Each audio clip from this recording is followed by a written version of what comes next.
Sugar जिस्म के हर हिस्से पर नुकसानदेह असर डालता है, इसी तरह से नर्व्स पर भी एक अच्छा खासा उसका असर होता है और उसकी वजह से शुगर के पेशेंटों की जिंदगी में बहुत परेशानियां, बहुत तकलीफें हो जाती हैं। मैं डॉक्टर नजीफ फहमी पिछले 25 सालों से मैं ये कोशिश कर रहा हूँ कि हमारे मरीजों को ये पता चले कि बीमारी कहते किसको है, किसको अहमियत दी जाए, किसको अहमियत नहीं दी जाए, किसका ट्रीटमेंट कैसे किया जाए, बीमारी को कैसे इफिशिएंटली कंट्रोल करके बीमारियों को अपने कंट्रोल में रख के उसके होने वाले नुकसान से बच सकते हैं। ताकि मेरा ये कोशिश आपको एम्पावर करने की है। आप ताकतवर होंगे, आप समझेंगे बीमारियों को, तो आपकी सेहत अच्छी हो जाएगी। हमारे ये सीरीज, हमारी ये वीडियो बनाने की कोशिश इसी का एक हिस्सा है। तो आज हम देखेंगे कि नर्व्स पर किस तरह असर होता है। जब शुगर अनकंट्रोल रहता है बहुत दिनों तक, तो उसकी वजह से नसों के आउटर कवरिंग जो होती है, नस क्या है, कॉर्ड के जैसी है। जैसे हमारा केबल होता है, वायर, इलेक्ट्रिकल वायर, उसके ऊपर का जो कवरिंग होता है, वो कवरिंग पे उसका असर होना शुरू हो जाता है, जिसकी वजह से वो पूरे सिम्टम्स पैदा होते हैं जो हमको बहुत ज्यादा तकलीफ देते हैं। इसके सिम्टम्स इंसान को बेचैन कर देते हैं। ये स्लो होने वाली चीजें हैं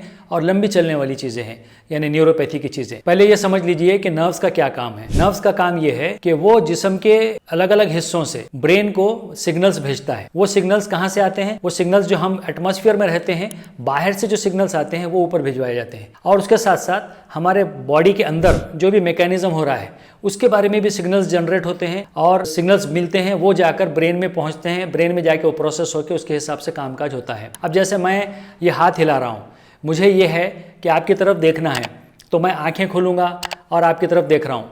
ये मेरे कंट्रोल की चीज़ें हैं। इसी तरह से ये क्यों कर रहा हूँ मैं? क्योंकि मुझे आपसे बात करना है, इसलिए तमाम चीज़ें हो रही हैं। तो ये ब्रेन के पास ये मैसेज गया है कि मुझे आपसे बात करना है, तो मैं आंखें खोलकर आपसे बात कर रहा हूँ और आपकी आंखों में आंखें डाल के बात कर रहा हूँ। लेकिन कुछ चीज़ें ऐसी होती हैं कि ये मेरे कंट्रोल की हैं, वॉलंटरी कंट्रोल है, लेकिन इनवॉलंटरी होती हैं जो हमारे कंट्रोल में नहीं होती हैं।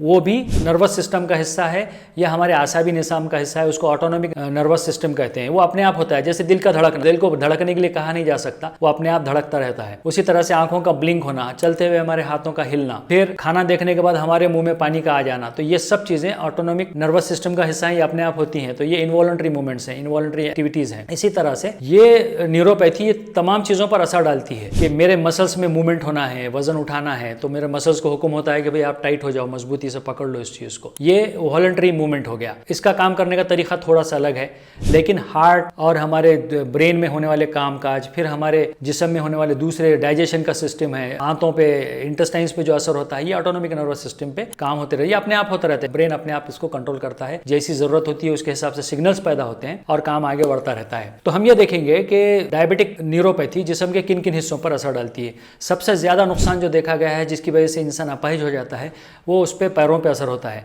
तो इसके सिम्टम्स क्या होते हैं? जब पैरों पर अगर असर हो जाए तो पैरों में चींटियों का आना, मुंगियों का आना, आम अल्फाज में अगर कहूं मैं, टिंगलिंग, नमनेस पैरों में पैदा हो जाता है। साथ साथ वहां पर यह होता है कि गर्म ठंडे पानी का एहसास खत्म हो जाता है, पैरों में दर्द होना शुरू हो जाता है, थोड़ा चलने पर पैर अकड़ना शुरू हो जाते हैं। फिर पेशेंट को यह महसूस होता है कि वो जमीन पर नहीं चल रहा बल्कि कॉटन पे चल रहा है, बिल्कुल नरम नरम महसूस होने लगता है, क्योंकि उसके वहां पे नर्व्स को नुकसान हो गया, नसों को नुकसान हो गया, उसकी वजह से होता है। कभी कभी ये होता है कि पैर में से चप्पल भी छूट जाती है, तो इसकी वजह से उसको वहां पर तकलीफ का एहसास भी नहीं होता, क्योंकि नसें खराब हो चुके हैं। नसों की ये खराबी जब तकलीफ को मार देती है, तो पेशेंट जब किसी इस चीज़ पे गुजरता है, जैसे गाड़ी का साइलेंसर, हमने देखा है कि गाड़ी के साइलेंसर पर लोग 2 घंटे पैर रखकर बैठ गए और उनका पैर जल गया। या फिर कोई शार्प ऑब्जेक्ट है, जैसे निडल है, तेज पत्थर है, या वहाँ पे झाड़ी है, कांटे लगे हुए हैं, लेकिन उसके पैर में वो चुभ जाता है, वो पैर को जख्मी कर देता है, लेकिन डायबिटीज के पेशेंट को उसका पता ही नहीं चलता। और वो जब शाम में आता है, सो जाता है, सुबह में देखता है कि पूरा का पूरा पैर जो है सूजन से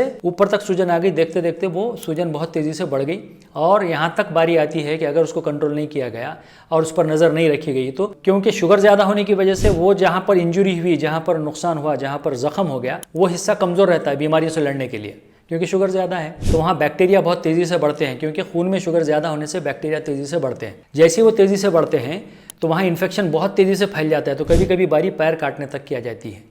ये बहुत एम्पुटेशन करना पड़ता है पैर का। पैरों के सिलसिले में खास ख्याल रखना ज़रूरी है डायबिटीज़ के पेशेंट्स को, और उसका चेकअप भी करवाना ज़रूरी है। उसके साथ साथ ये होता है कि अगर आप देखेंगे कि आँख की तरफ अगर देखें आप, तो आँख को घुमाने फिराने के लिए जो है मसल्स हैं, वो मसल्स पर जब असर हो जाता है तो आँख एक डायरेक्शन में घूमती नहीं है। तो इसकी वजह से भी आपके न्यूरोपैथी की वजह से ये सब चीज़ें हो सकती हैं। या फिर ये होता है कि लाइट आने जाने के लिए जो रोशनी हमारी पड़ती है, उसके जो मसल्स हैं अंदर कंट्रोल करने के, वो मसल्स पर असर हो गया, तो फिर न्यूरोपैथी, आँख की न्यूरोपैथी हो सकती है।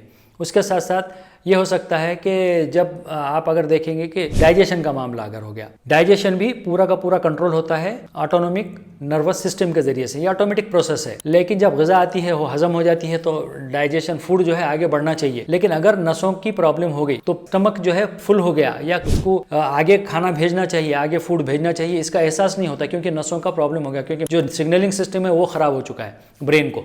उसकी वजह से पेट फूला फूला रहना, डाइजेशन नहीं होना, हमेशा पेट में ऐसा लगना कि भूख नहीं लग रही, थोड़ा खाने के बाद खाने का वापस आना, ये सब चीज़ें फिर पेट की खराबी या स्टमक पे असर होने की वजह से हो सकता है। अगर इससे साथ साथ अगर हार्ट की न्यूरोपैथी हो गई, डायबिटिक कार्डियक न्यूरोपैथी अगर हो गई, ये थोड़ा सा मामला गड़बड़ का है। यहाँ तक हो सकता है इसमें कि हार्ट अटैक भी आ जाएगा तो दर्द नहीं होगा, क्योंकि आमतौर पर नॉर्मल इंसान को जिसको शुगर नहीं है उसको अगर हार्ट अटैक आता है तो बहुत बेतुका दर्द होता है। लेकिन अगर डायबिटिक न्यूरोपैथी के मरीज में हार्ट अटैक आ गया, नसों की खराबी की वजह से वो दर्द का एहसास नहीं होगा, जैसे पैर में नहीं हुआ वैसे हार्ट के दर्द का एहसास नहीं होगा, और पेशेंट को ब्रेन को सिग्नल नहीं जाएगा, तो पेशेंट को हार्ट फील नहीं होने की वजह से उसको पता ही नहीं चलेगा कि हार्ट अटैक कब आकर चले गया। तो कई मरीज हमको ऐसे मिलते हैं कि हमने ईसीजी किया तो पता चला कि हार्ट अटैक कभी आकर गया, फिर हार्ट की स्कैनिंग करे 2D को करने के बाद पता चला कि हार्ट थोड़ा सा वीक हो गया। कुछ पेशेंट ऐसे आते हैं कि वो आते हैं और तब पता चलता है कि अचानक दम शुरू हो गया, तो क्या पता चलता है कि उनका हार्ट अटैक आने के बाद हार्ट कमजोर हो चुका है। या फिर ये होता है कि अचानक दिल की धड़कन बिला वजह बैठे बैठे बहुत तेज हो जाती है, पल्पिटेशन होना शुरू हो जाता है, या फिर कभी कभी बहुत स्लो हो जाती है जिसकी वजह से चक्कर आके पेशेंट गिर सकते हैं। तो ये भी हार्ट के न्यूरोपैथी की वजह से हो सकता है। इसमें सबसे डेंजरस जो है वो साइलेंट हार्ट अटैक है, जो हमको पता नहीं चल सकता। उसके साथ साथ अगर हम और देखेंगे तो मर्दों में और औरतों में सेक्सुअल डिस्फंक्शन, खासतौर पे इरेक्टाइल डिस्फंक्शन मर्दों में खासतौर पे जिनसी कमजोरी का मामला पैदा हो जाता है अगर ये नसों पर असर हो जाए। तो आप देखेंगे कि ये नसों की जो बीमारी जो है ये इंसान को ऐसी तकलीफों में डाल देती है कभी कभी कि जिससे निकलना मुश्किल हो जाता है। तो इसका कंट्रोल क्या है? इससे बचने का सबसे बेहतरीन तरीका ये है कि हम अपने शुगर को अच्छी तरह कंट्रोल में रखें, उस पर नज़र रखें, और नसों के टेस्ट के सिलसिले में ख़ास तौर पर अपने डॉक्टर से बात करें, नसों का टेस्ट करवाते रहें, साल में एक बार कम से कम हम कर लें, ताकि हमको पता चले कि हमारे नसों में क्या सिचुएशन है। पैरों की ख़ास तौर पर हिफाजत कीजिए, पैरों में अगर सुन्नपन है और उसमें चुभने के बाद एहसास नहीं हो रहा तो रोज़ शाम में बैठ के पैर की पूरी इंस्पेक्शन करना चाहिए, आईना लेकर नीचे से लगाकर तलवे को पूरी तरह से देखना चाहिए कि कहीं पर कोई ज़ख्म तो नहीं बन गया। ख़ास तौर पे जो लोग खेतों में काम करते हैं, बाहर काम करते हैं, मेहनत मजदूरी करते हैं, या जिन लोगों को ऐसे इंजीनियर्स हैं जिनको फिरना पड़ता है, आज कई चीज़ें वहाँ फैली हुई होती हैं तो उसकी इंजरी होने का डर होता है।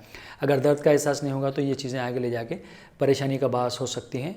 इस पर हमको बहुत बारीकी से अपनी नज़र रखने की ज़रूरत है। इसी तरह पेशेंट जब बैठकर उठता है तो उसके ब्लड प्रेशर में थोड़ी सी चेंजेस आती हैं। लेटकर उठने के बाद, बैठ के उठने के बाद थोड़ा सा ब्लड प्रेशर कम होता है, फिर नॉर्मल हो जाता है। लेकिन जिनको न्यूरोपैथी हो गई, जिनको डायबिटिक न्यूरोपैथी हो गई, उन लोगों का प्रॉब्लम ये हो जाता है कि उनको ये पोजीशन चेंज, पोस्चरल चेंज का एहसास नहीं होता, जिसकी वजह से ब्लड प्रेशर या तो बहुत ज़्यादा गिर जाता है या बिल्कुल चेंज नहीं होता, जिसकी वजह से पेशेंट अचानक चक्कर का शिकार हो जाता है। तो ये भी इसको पोस्चरल हाइपोटेंशन कहते हैं। इसी तरह से अगर पेशेंट को ये हो गया कि जब यूरिन के लिए कोई जाता है, पेशाब के लिए जाता है, तो कब उसको एहसास हो जाता है कि यूरिनरी ब्लैडर यानी पेशाब की थैली में पेशाब भर गया है, अब यूरिन को जाना ज़रूरी है।